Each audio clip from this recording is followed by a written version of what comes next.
In the rolling green hills of South Africa lives a nation whose identity rises far beyond the earth.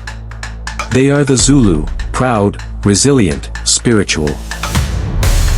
For centuries, they have called themselves Abantu Basizalweni, the people of heaven, a reminder that their roots are not only in the soil, but in the sky above.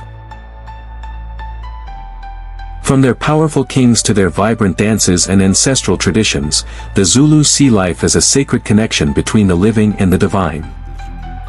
Every step, every song, every ritual honors the heavens they believe they come from.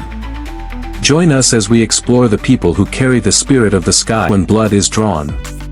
Afterward, the winner treats the wounds of the loser, a reminder that unity remains even after conflict.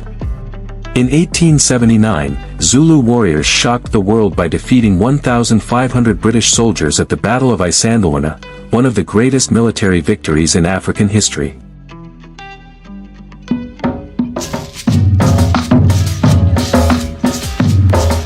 Zulu celebrations are full of life, with drums, chanting, and powerful dance movements. The Ngungu drum. Made African history, culture, and lifestyle content. Make sure you like, comment, and subscribe. Africa has endless stories, and we're just getting started.